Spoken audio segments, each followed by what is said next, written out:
నమస్తే BCN news కి స్వాగతం। నా పేరు నీలిమ। ముందుగా ముఖ్యాంశాలు। బట్టిప్రోలులో వెల్తటూరు ఆక్విడక్ట్ ను ప్రారంభించిన మంత్రి అనగానే ఈ ప్రాజెక్టు ద్వారా రేపల్లె వేమూరు నియోజకవర్గాల్లో ఆయకట్టుకు సాగునీరు అందనుందని వెల్లడి।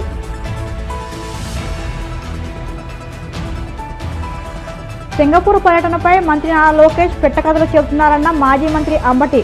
పాత లావాదేవీలను సెటిల్ చేసుకునేందుకే సింగపూర్ వెళ్లారని విమర్శ।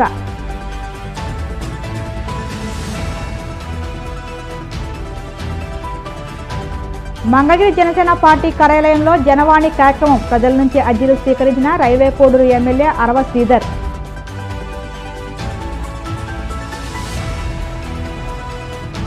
తిరుమల శ్రీవారిని దర్శించుకున్న కేంద్ర మంత్రి నితిన్ గడ్కరీ।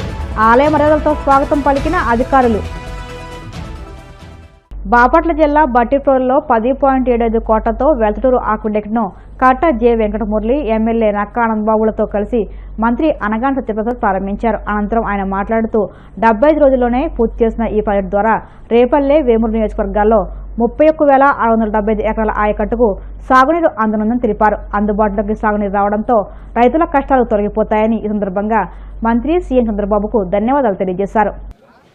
నాయకత్వం గట్టిగా ఉంటే అలాగే అధికారులందరూ కూడా శ్రద్ధగా పనిచేస్తే పేద ప్రజలకు ఎలా మేలు జరుగుతుందో నిదర్శనం ఈ యొక్క వెలటూరు ఛానల్ మీద ఉన్నటువంటి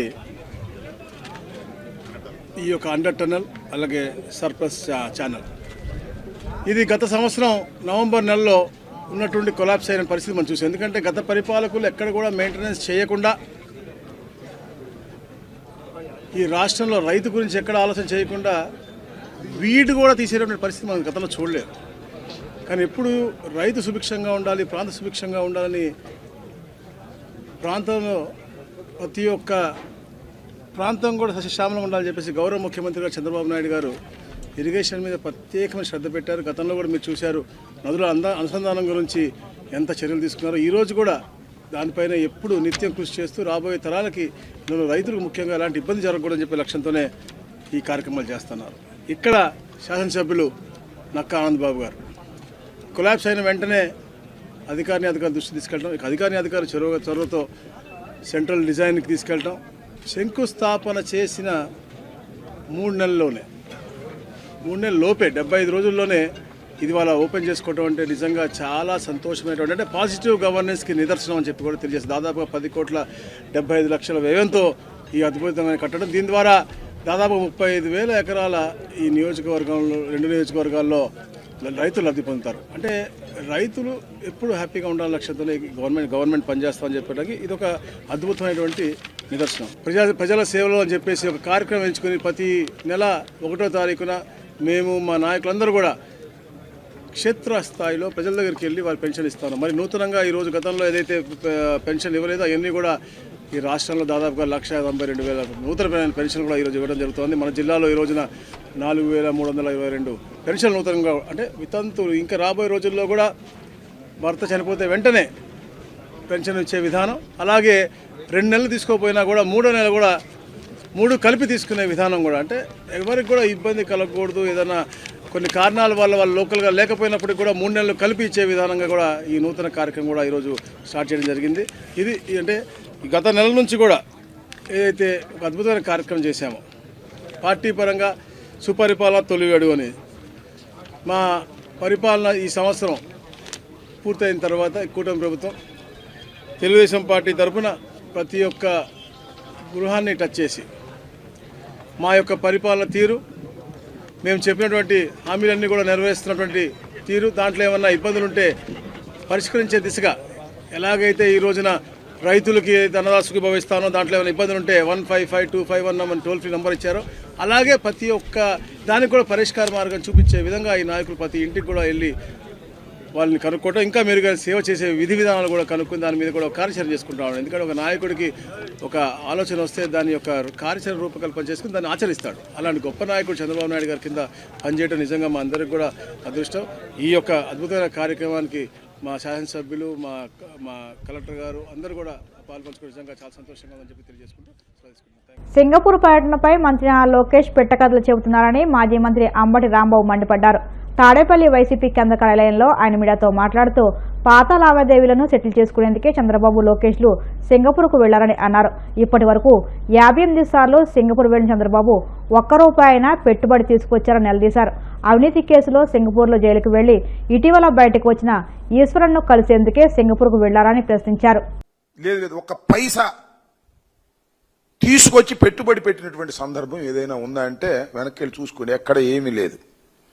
ఎందుకు సింగపూర్ వెళ్తారో ఎందుకు సింగపూర్ వస్తారో చాలా మందికి అర్థం కాదు. బహుశా పాత లావాదేవీలు ఏమైనా సెటిల్ చేసుకోవడానికి వెళ్ళారా? అయ్యా నారా లోకేష్ గారు, లేకపోతే ఆయన ఈశ్వరన్ అని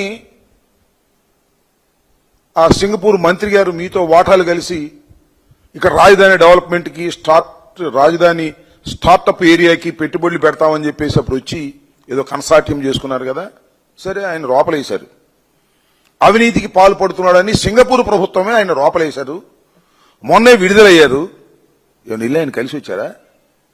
లేకపోతే ఆ లావాదేవీలు ఏమైనా సర్దుబాటు చేసుకున్నారా? అసలు ఎందుకు వెళ్ళారు మీరు? ఏమి సాధించడానికి వెళ్ళారు? సమాధానం లేదు. అది నాకు తెలియకూడదండి. సింగపూర్ ఏమైనా భారతదేశాన్ని అభివృద్ధి చేయడానికో ఆంధ్రప్రదేశ్ని అభివృద్ధి చేయడానికో పుట్టినటువంటి దేశమా? సింగపూర్ వాళ్ళు లాభాలుంటే పెట్టుబడులు పెడతారు, లాభాలు తీసుకుంటారు, వెళ్తారు.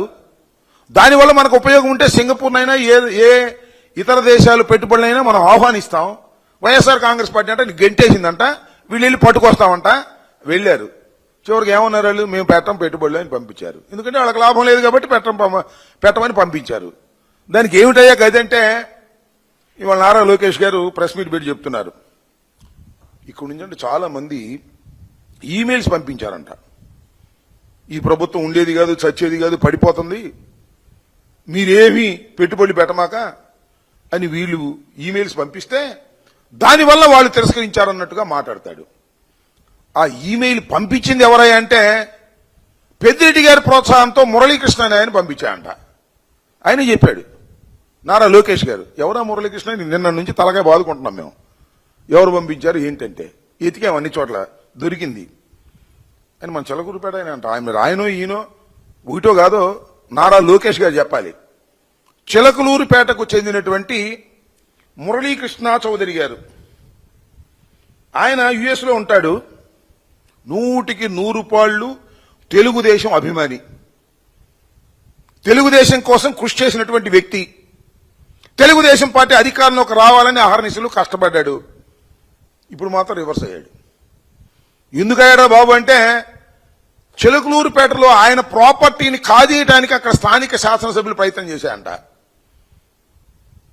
ఇంత కలలుగన్నటువంటి కూటమి ప్రభుత్వం, చంద్రబాబు నాయుడు గారి ప్రభుత్వం అధికారంలోకి వచ్చినా కూడా నాకు న్యాయం జరగకుండా నా ఆస్తులే కాజేసే పరిస్థితికి వచ్చేశారు, కబ్జా చేసే పరిస్థితికి వచ్చేశారు తెలుగుదేశం వాళ్ళు, మా వాళ్లే. ఈ ప్రభుత్వం కన్నా జగన్ ప్రభుత్వం 1000 రెట్లు బెట్లని ఆయనే ఈమెయిల్స్ పెడుతున్నాడు. మీకు చిత్రం ఏంటంటే ఒక ఈమెయిల్ చదివి వినిపిస్తా. ఆయనే మురళీకృష్ణారెడ్డి గారు. రాత్రి 4 పెగ్గులు వేసి 4 ఈమెయిల్స్ పంపించా, ఎవరికి పంపించానో నాకు గుర్తులేదు. ఇది ఆయన పెట్టిన ట్వీట్. అంటే ఈ మురళీకృష్ణ చౌదరి గారు చిలకలూరుపేట ఆయన, యుఎస్ లో ఉండే ఆయన, తెలుగుదేశం పార్టీకి చెందిన ఆయన, తెలుగుదేశం పార్టీ సరిగా పరిపాలన చేయటం లేదని, తన ఆస్తులు కాజేయడానికి ప్రయత్నం చేసిందని ఆయన ఈమెయిల్స్ పెట్టారంట ఎవరికో.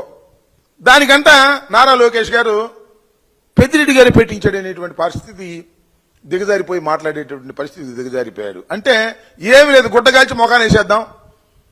ఇవాళ సింగపూర్ వెళ్ళి ఏమీ తీసుకురాలేకపోయాం, అది చెప్పినా కూడా ఉపయోగం లేదు కాబట్టి ఏదో కథ వెళ్ళి చెప్పాలి అనేటువంటి ప్రయత్నం ఇవాళ నారా లోకేష్ గారు పాపం చెప్పేటటువంటి ప్రయత్నం చేస్తున్నారు. ఇది ఒకసారి చెప్పమని అడుగుతా నారా లోకేష్ గారు, ఈ మురళీకృష్ణ చౌదరి గారు ఎవరు?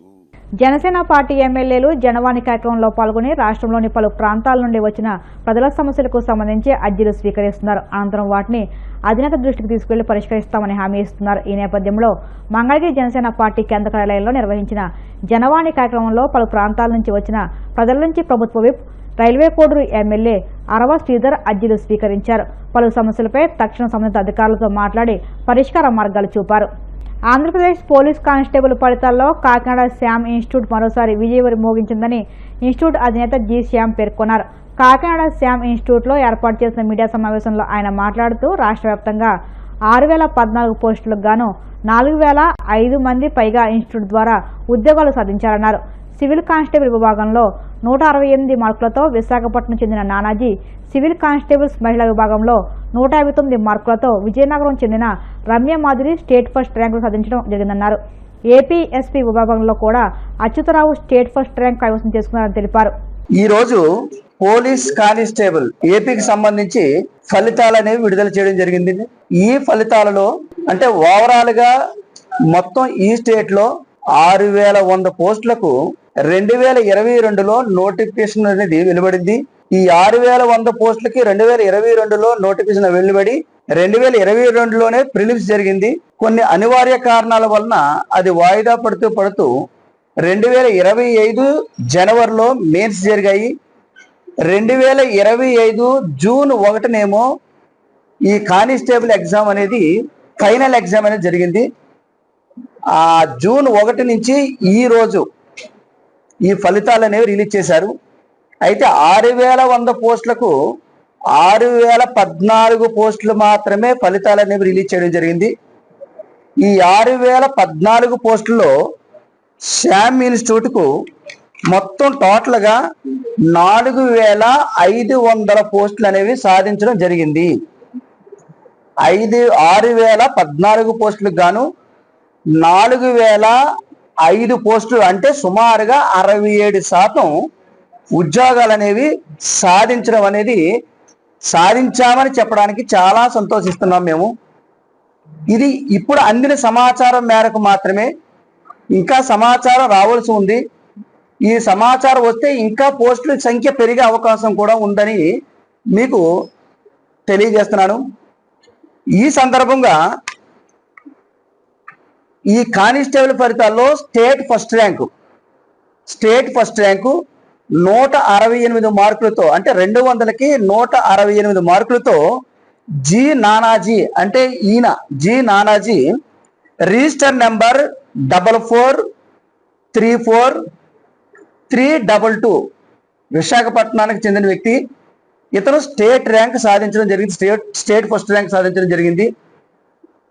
అలాగే ఉమెన్ కేటగిరీలో అంటే మహిళా కేటగిరీలో 159 మార్కులకు అంటే 200కు గాను 159 మార్కులతో ఉమెన్ కేటగిరీలో G Ramya Madhuri register number 4318582 ఈ రిజిస్టర్ నెంబరు విజయనగరానికి చెందిన అమ్మాయి రమ్య మాధురి. ఈ అమ్మాయికి ఉమెన్ కేటగిరీలో స్టేట్ ఫస్ట్ ర్యాంక్ సాధించడం జరిగింది. అలాగే ఇక్కడ పోలీస్ కానిస్టేబుల్లో సివిల్ కానిస్టేబుల్, ఏపీఎస్పీ కానిస్టేబుల్ 2 భాగాలు ఉన్నాయి. అందులో సివిల్ కానిస్టేబుల్ సంబంధించి వీళ్ళిద్దరు టాపర్స్. ఏపీఎస్పీ కేవలం పురుషులకు మాత్రమే ఉంటుంది. ఆ పురుషుల్లో ఎం అచ్యుతరావు ఇతను కూడా విశాఖపట్నానికి చెందిన వ్యక్తే, కానీ రాజమండ్రి బెటాలియన్కి సంబంధించి అందులో 144.5 మార్కులతో ఏపీఎస్పీ కేడర్లో స్టేట్ ఫస్ట్ ర్యాంక్ సాధించాడు. అతను కూడా శ్యామ్ ఇన్స్టిట్యూట్కి చెందిన వ్యక్తి అని మీకు తెలియజేసుకుంటున్నాను. అలాగే ఈ పోస్టులకు సంబంధించి మొత్తం టోటల్గా సివిల్ కానిస్టేబుల్కి సంబంధించి 3504 పోస్టులు అయితే ఆ 3504 పోస్టులకు గాను 2225 ఉద్యోగాలు మా పిల్లలే సాధించారు. ఇప్పుడు కాసేపు ప్రకటనలు.